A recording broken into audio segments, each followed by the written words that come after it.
India has a rich 4,000-year history as a region where several faiths and ethnic groups have coexisted. However, religious conflicts and violence have been commonplace over the last several decades.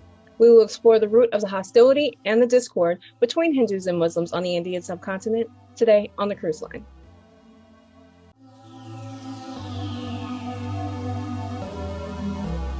Welcome to the Cruise Line, brought to you by Tour Productions. I'm your host, Erica CRUZ. And I'm Jason Nichols. Despite the tension between observers of the two religions, Hinduism and Islam have some similarities in their religious doctrines. Both religions believe in a supreme deity, though Hinduism is henotheistic and Islam is fiercely monotheistic. Muslims call their supreme deity Allah, which is an Arabic word meaning God. The Hindu supreme being is called Brahman. They both teach that following a moral code of conduct will lead to rewards in the afterlife. Hindus believe in reincarnation, while Muslims believe in heaven and hell, similar to other Abrahamic religions such as Christianity. There are also key differences. Islam is a global religion, while 95% of Hindus reside in India. Hinduism has many spiritual texts, especially a collection of 4 books called the Vedas. Islam primarily emphasizes one text, the Quran. Muslims and Hindus have had a significant amount of tension that has only intensified over the past century. Between 1950 and 1995, 7,000 Indians have died as a result of Hindu-Muslim riots, the majority of whom have been Muslims. There were precursors and perhaps predictors of the Muslim-Hindu conflict in India that date back to the 17th century. However, British colonialism truly intensified any tension that may have existed. The British East India Company began operating in India in the year 1600. In 1813, the company received permission to begin missionary work in India. Many Hindu and Muslim soldiers who had been hired by the company feared that they would be forced to convert to Christianity. They banded together and staged a revolt. The British struck back with unimaginable severity, killing 100,000 people and starving millions more. The British also came to recognize that colonialism could only be managed by dividing the people of India and creating social and religious hierarchies. The British began separating Hindus and Muslims and treating the latter better, though they were the minority.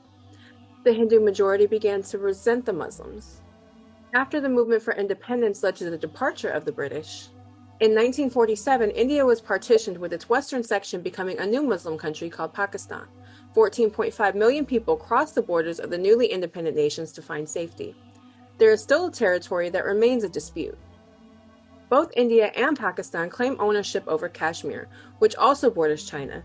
Kashmir is 86,000 square miles of lakes, mountains, and scenic terrain, and is 60% Muslim, making it the only Muslim-majority region in India. The Maharaja wanted Kashmir to become independent, but it initially joined India. In 1949, after a brief war, Kashmir was divided between the two countries.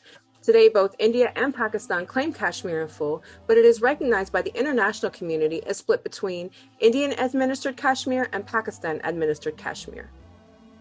Article 370 of the Indian Constitution gave Indian-administered Kashmir autonomy in everything except international affairs. Indian-administered Kashmir was permitted to have a separate flag and its own constitution.